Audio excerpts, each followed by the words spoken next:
माता की, भारत माता की, वंदे वंदे वंदे। आज के इस काला पीपल विधानसभा क्षेत्र की चुनावी सभा में उपस्थित भारतीय जनता पार्टी के जिला के अध्यक्ष श्री अशोक नायक जी, लोकप्रिय सांसद श्री महेंद्र सिंह सोलंकी जी, भारतीय जनता पार्टी के लोकप्रिय प्रत्याशी श्री घनश्याम चंद्रवंशी जी,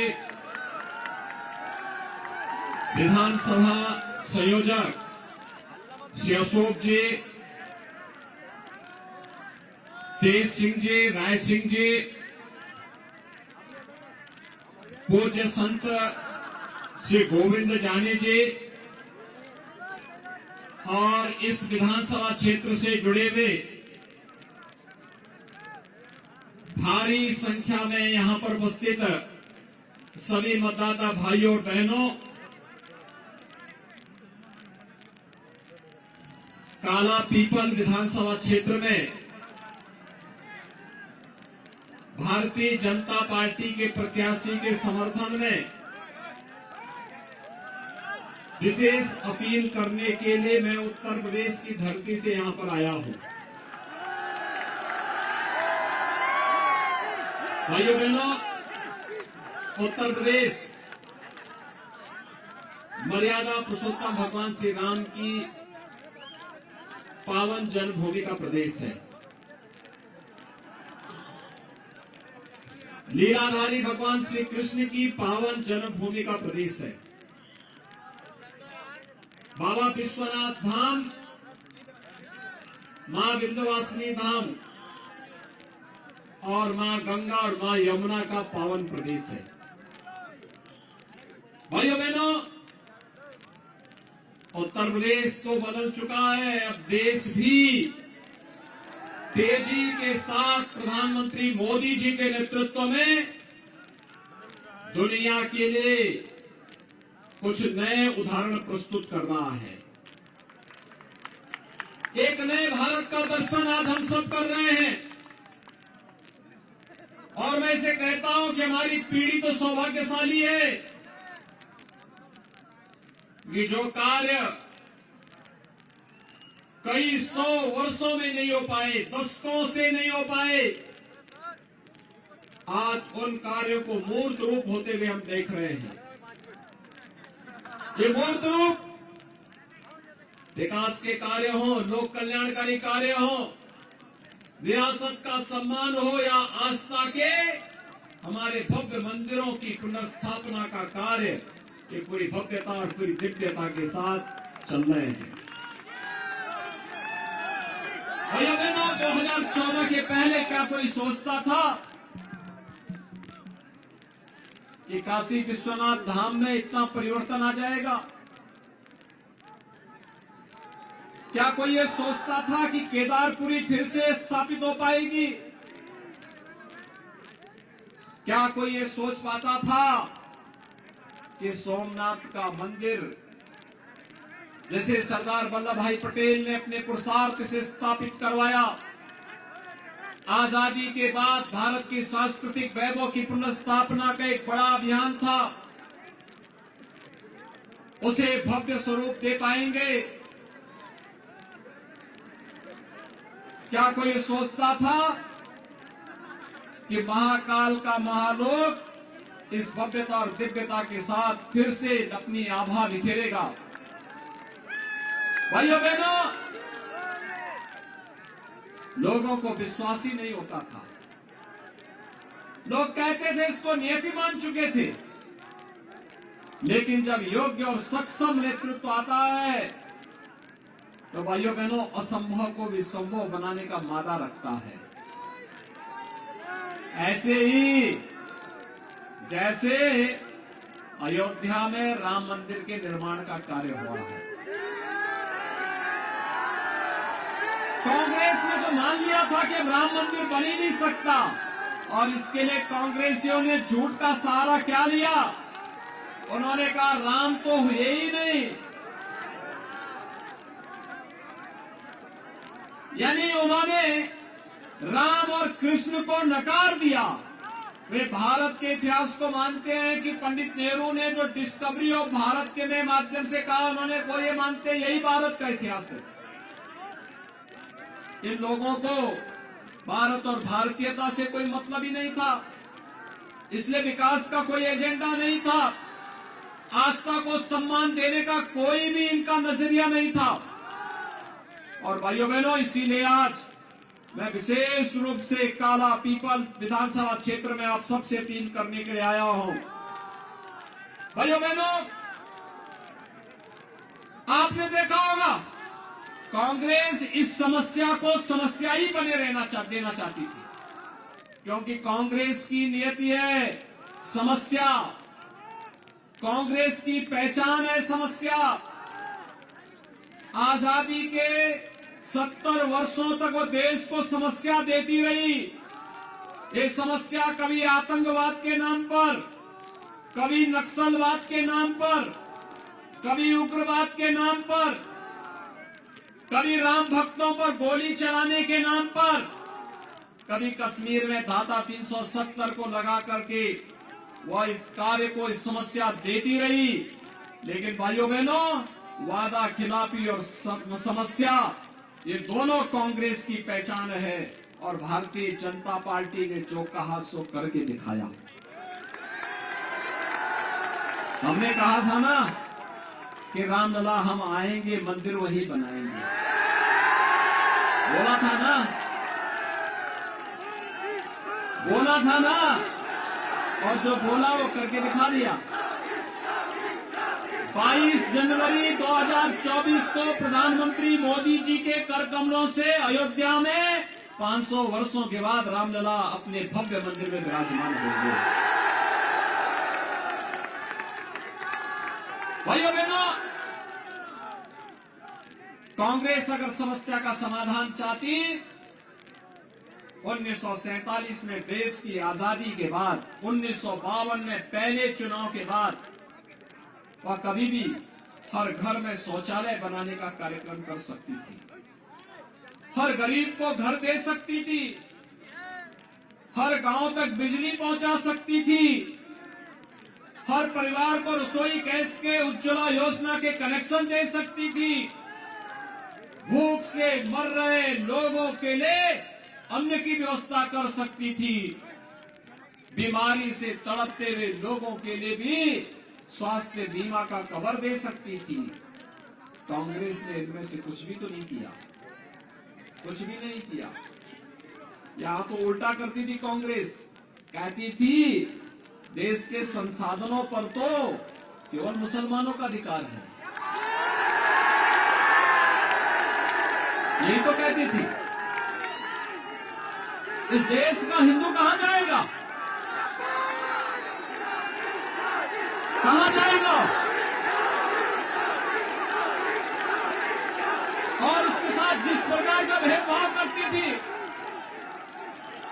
भाइयों बहनों, यह देश और इस देश की युवा पीढ़ी को कांग्रेस को कभी माफ नहीं करना चाहिए, कभी माफ नहीं करना चाहिए। राजनीति जिनके लिए पेशा हो जाए, राजनीति जिसको जो लोग अपनी बपौती बना ले, राजनीति छल छद्म और धोखा देने का देश के साथ, समाज के साथ, युवा पीढ़ी के भविष्य के साथ खिलवाड़ करने का जो लोग कुत्सित प्रयास करते हैं, उन्हें राजनीति के इतिहास में सदैव के लिए समाप्त कर देना चाहिए, दफन कर देना चाहिए। उनके राजनीति की दुकानें हमेशा के लिए बंद हो जानी चाहिए। और यही कहने के लिए आज मैं आपके पास आया हूं। भाइयों बहनों, भारतीय जनता पार्टी जो कहती है सो करके दिखाती है। हमने जो कहा, प्रधानमंत्री मोदी जी ने मात्र 9.5 वर्ष के अंदर वैश्विक मंच पर भारत की प्रतिष्ठा बढ़ाई, पूरे भारत को एक भारत श्रेष्ठ भारत के रूप में स्थापित कर दिया। शौचालय सबको, हर गरीब के घर को घर गरीब को सिर ढकने के लिए एक आवास उपलब्ध करवा दिया। 4 करोड़ गरीबों के मकान 9.5 वर्ष में बन गए। भाइयों बहनों, 10 करोड़ गरीबों को उज्ज्वला योजना के कनेक्शन मिल गए। 12 करोड़ गरीबों को एक शौचालय मिल गया। 80 करोड़ गरीबों को कोरोना कालखंड में फ्री में राशन देने की व्यवस्था और अगले 5 वर्ष तक फ्री में राशन गरीबों को मिलता रहेगा, ये काम मोदी जी ने किया है। इंफ्रास्ट्रक्चर की अत्याधुनिक इंफ्रास्ट्रक्चर का highway, railway, metro, AIIMS, IIT, IIM, ये आधुनिक भारत की पहचान बन रही है। भाइयों बहनों, इसीलिए आज मैं आपके पास आया हूं आपसे कहने के लिए, ये कांग्रेस तो वायदा खिलाफी करती है। कहा तो था कांग्रेस ने, कांग्रेस के प्रत्याशी ने पिछली बार कहा था ना कि कर्जा माफ कर देंगे, कहा था ना 2 लाख तक का कर्जा माफ कर देंगे, कहा था ना, और कहा था सरकार नहीं करेगी तो अपना खेत बेच करके करेगा। क्या पूछा जाना चाहिए, कहां गया ये पैसा? क्योंकि कांग्रेस प्रत्याशी को तो लव जिहाद से ही फुर्सत नहीं थी, लव जिहादियों को पैसे देने से फुर्सत नहीं थी। यानी उनको ये भी फुर्सत नहीं थी कि हिंदू बालिकाओं के साथ क्या कुछ घटित हो रहा है, और उन उपद्रवी और सौदों के खिलाफ कार्रवाई करवाने की बजाय उनके साथ खड़े हो जाते थे, उनके समर्थन में खड़े हो जाते थे। भाइयों बहनों, डबल इंजन की सरकार है और डबल इंजन की सरकार डबल स्पीड के साथ कार्य करती है। याद करिए, उत्तर प्रदेश में डबल इंजन की सरकार नहीं होती तो क्या राम मंदिर की समस्या का समाधान हो गया होता क्या? और अगर मध्य प्रदेश में डबल इंजन की सरकार नहीं होती तो क्या महाकाल का महालोक बन गया होता क्या? कांग्रेसी तो कभी बनाते ही नहीं, कभी नहीं बनाते, इनके एजेंडे के हिस्से ही नहीं, क्योंकि महाकाल का महालोक और राम मंदिर के निर्माण में, काशी विश्वनाथ धाम के निर्माण में इनको सांप्रदायिकता नजर आती है। लव जिहादी उन तत्वों को जो अपनी जिहादी मानसिकता का जहर उगल रहे हैं, उनमें सांप्रदायिकता नजर नहीं आती, उनमें सद्भावना इनको नजर आती है, उनमें सद्भावना नजर आती है। लेकिन राम मंदिर इनके लिए सांप्रदायिकता का प्रतीक है, और राम मंदिर हमारे लिए राष्ट्रीयता का प्रतीक है, भारत की राष्ट्रीयता का प्रतीक। ये राष्ट्र मंदिर है, भारत के अंदर राम राज्य की आधारशिला को रखने का प्रयास है। बिना भेदभाव के सबके साथ न्याय हो सके, सबका साथ और सबके विकास की भावना के साथ हम सब मिलकर के कार्य कर सके, भारत को दुनिया की एक सबसे बड़ी ताकत के रूप में स्थापित कर सके, हमारा भारत फिर से विश्व गुरु के रूप में स्थापित हो, इस भाव के साथ राम मंदिर के निर्माण के अभियान के साथ हम सब जुड़े हैं। और इसमें भाइयों बहनों, काला पीपल में मैं विशेष रूप से आया हूं। मुझे बताया गया कि सभा कल कहीं दूसरी जगह होनी थी, लेकिन यहां पर कर दी गई, और यहां पर भी मैं देख रहा हूं रेला है, रेला रेला। आप सबका मैं अभिनंदन करता हूं, केवल आपसे एक ही अपील करता हूं, भारतीय जनता पार्टी ने अपने युवा और जुझारू कार्यकर्ता को प्रत्याशी बनाकर के उतारा है। एक युवा और जुझारू कार्यकर्ता जो एक कार्यकर्ता के रूप में कार्य करेगा, एक योग्य जनप्रतिनिधि के रूप में सरकार के पास यहां की समस्या को रखेगा, और काला पीपल को भी महाकाल लोक की अनुभूति कराने की दिशा में अग्रसर कराएगा।